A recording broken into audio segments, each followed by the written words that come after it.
Audiobook Academy Biography presents Hermann von Helmholtz. Hermann Ludwig Ferdinand Helmholtz, better known as Hermann von Helmholtz, was a German scientist and philosopher who made significant contributions to physiology, optics, electrodynamics, mathematics, and meteorology. He was born on August 31, 1821, in Potsdam, Prussia, and died on September 8, 1894, in Charlottenburg, Berlin. He is most well known for his formulation of the energy conservation principle. The philosophical assumptions that so much of 19th-century science was built upon were easily and precisely analyzed by him. My adolescent years. As the eldest of 4 children, Helmholtz had to stay at home with his parents for the first 7 years of his life due to his deteriorating health. Father, professor of philosophy and literature at the Potsdam Gymnasium. Mother, descended from William Penn, founder of Pennsylvania. His mother instilled in him the characteristic serenity and reserve that he has carried with him throughout his life. Rich yet varied intellectual inheritance came from his father. French, English, and Italian were all taught to him by his father, who was well versed in classical languages. The philosophers Immanuel Kant and Johann Gottlieb Fichte, as well as the natural philosophy that grew out of their findings, were also discussed. There were many nature philosophers in the early 19th century who believed that scientific findings could be inferred from philosophical ideas, rather than from empirical evidence obtained from natural observations. Much of Helmholtz's subsequent work focused on arguing against this idea. But his father's artistic sensibility had an enormous influence on him, and music and painting played a significant role in his science. Helmholtz obtained a free medical education at Berlin's Friedrich Wilhelm Medical Institute in 1838 in exchange for 8 years of military service after graduating from the school. At the institute, he worked with Johannes Müller, one of Germany's most renowned physiologists of the time. As he studied physics and mathematics, he also learned how to play the piano, which aided him in his research on the perception of tone. Helmholtz was sent to a regiment in Potsdam after graduating from medical school in 1843. A makeshift laboratory in the barracks he built up because his army duties were limited allowed him to conduct experiments. Olga von Felten, the daughter of a military surgeon, was also his bride at the time. Helmholtz was soon relieved of his military obligations due to his outstanding scientific abilities. At the Anatomical Museum and at the Academy of Fine Arts in Berlin, in 1848 he was appointed assistant and lecturer, and moved the following year to Königsberg, now Kaliningrad, to become assistant professor and director of the Physiological Institute. His wife's health was harmed by the hard environment of Königsberg, so in 1855, he became professor of anatomy and physiology at the University of Bonn and moved to Heidelberg 2 years later. During this time, he shifted his focus from physiology to physics as a researcher. Following in the footsteps of many before him, he was appointed to the nobility in 1882, and then to the role of first director of Berlin's Physico-Technical Institute where he served for the remainder of his life in 1888, all of which served as further recognition of his rising scientific profile. The wide range of positions he's held is a reflection of his abilities and interests, but it doesn't reveal anything about how he thought. Instead of beginning his career as a medical doctor, he went on to study physiology and then moved on to mathematics and physics. The truth is that his expertise in several fields allowed him to synthesize his knowledge and apply it to whatever challenge he encountered. As with all of his scientific endeavors, the Handbook of Physiological Optics, 1867, was distinguished by a deep philosophical understanding, shaped by rigorous physiological research, depicted with mathematical precision and good physical principles. Helmholtz's rejection of nature philosophy is a common thread running through most, if not all, of his work, and the ferocity with which he did so suggests that he may have been seduced by it as a child. It was Kant's idea that ideas like time, space, and causation were not the result of sensory experience but rather mental characteristics by which one may view the universe that led to nature philosophy. According to the empiricists, the mind simply recorded order in nature. Instead, the mind ordered the world of perceptions such that, reflecting divine reason, it could deduce the system of the world from a few basic principles. Read more about it is Helmholtz's belief that all knowledge is derived through the senses that is at odds with this position. To make matters worse, he believed that the laws of classical mechanics could and should be applied to all of science, and that this would include not just the study of force and matter but also of energy. While working on his PhD at Müller's laboratory, Helmholtz demonstrated his naturalist approach to science by conducting his first scientific experiments. Like most biologists, Müller was a vitalist who believed that life could never be reduced to the mechanical rules of physics and chemistry, just like other biologists. He argued that the totality of the organism was larger than the sum of its components. To produce the living creature's characteristically harmonious organic behavior, some sort of vital force must have coordinated the physiological actions of several organs. Mola therefore came to the conclusion that an experimental physiology was unattainable due to the fact that such a vital force was not amenable to experimental inquiry. He encountered a group of young men in Muller's laboratory, including Emil Heinrich Dubois-Reymond, the founder of experimental neurophysiology, and Ernst Wilhelm von Brücke, an expert on the human eye's functioning. A declaration by Dubois-Reymond and Helmholtz completely expresses their objection to Muller's beliefs. DBR wrote, "Brücke and I swore each other to prove the essential truth that in an organism there is nothing more powerful than the common physiochemical ones." In 1842, Helmholtz began his PhD thesis on the relationship between nerve fibers and nerve cells with this approach in mind. In no time at all, he'd expanded his research to include an investigation into the origin of animal heat. A recent study published in France has placed doubt on the prior confident assumption that all the heat produced in an animal body was the consequence of the temperatures resulting from the mixing of the numerous chemical elements involved. In animal chemistry, or organic chemistry and its application to physiology and pathology, Justus von Liebig attempted to reconstruct the mechanical explanation of animal heat in 1842. Helmholtz used a more generic approach than Liebig, who focused on experiments. In contrast to other physiologists of the period, Helmholtz was able to conduct a mathematical and physical study of his subject matter.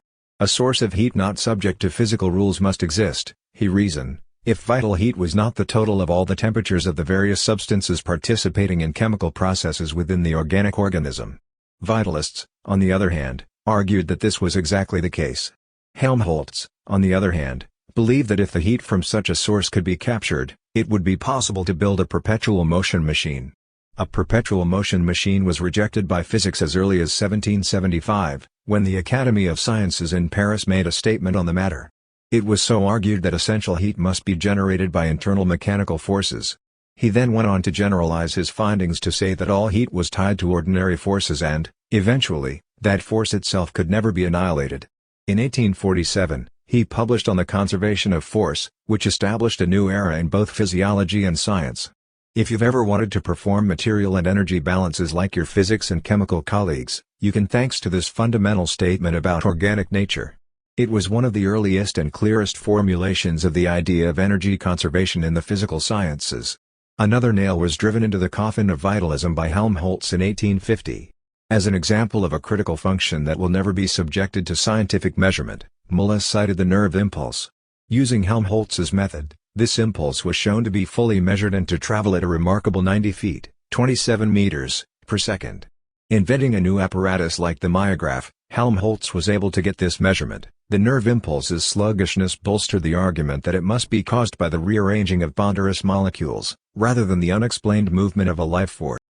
The ophthalmoscope and the ophthalmometer, or keratometer, were two of Helmholtz's most important innovations, both of which were made in 1851. An ophthalmoscope-like device was invented in 1847 by Charles Babbage, an English mathematician and inventor. While working on the eye, Helmholtz discovered that he could focus the light reflected from the retina to obtain a crisp image of the tissue. This discovery contradicted the vitalistic idea of the divine intellect at work. To diagnose high blood pressure and vascular illness, doctors use an ophthalmoscope to inspect the retina's blood vessels, which can reveal abnormalities.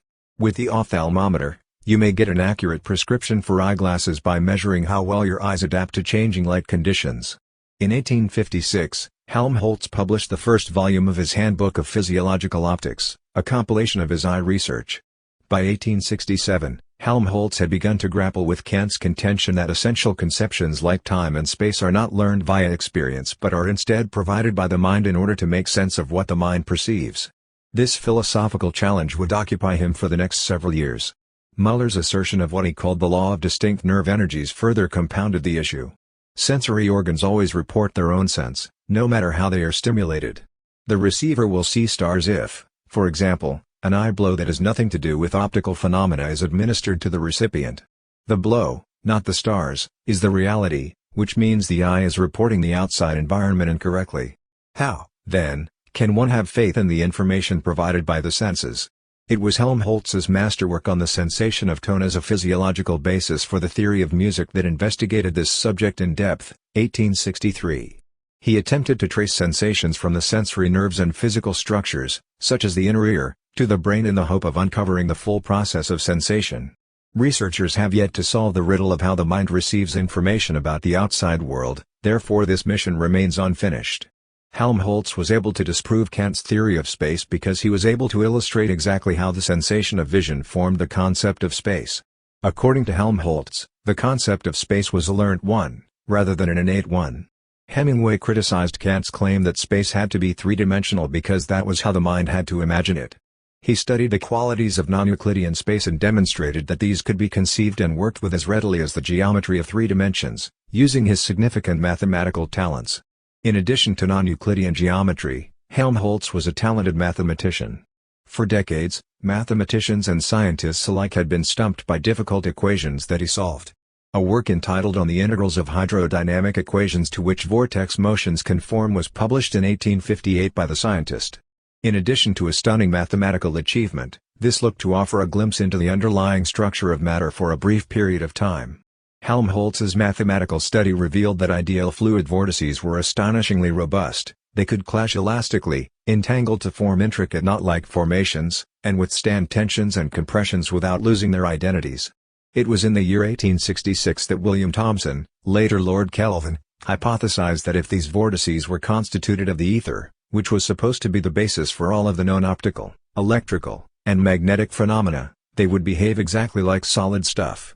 All physical occurrences could be explained in terms of ether's static and dynamic qualities if it were to become the only material in the universe. Later years. In his work on electricity and magnetism, Helmholtz demonstrated that he believed that classical mechanics was the ideal way to approach scientific questions. The British electrodynamics pioneers Michael Faraday and James Clerk Maxwell owe a debt of gratitude to him. Faraday's unconventional rejection of action at a distance, i.e. action between two bodies in space without alteration of the medium between them, appeared to strike at the foundation of Newtonian physics. However, Maxwell proved that Newtonian physics and classical mechanics were not in conflict by interpreting Faraday's principles mathematically.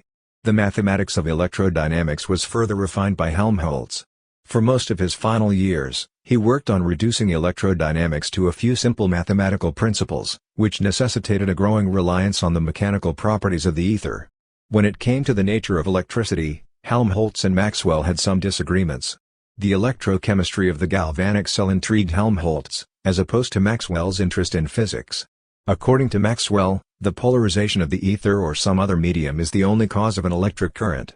While Helmholtz was familiar with Faraday's equations of electrolysis, he was not aware of Faraday's inverse relationship between the amount of current flowing through an electrochemical cell and how much weight was deposited at each pole.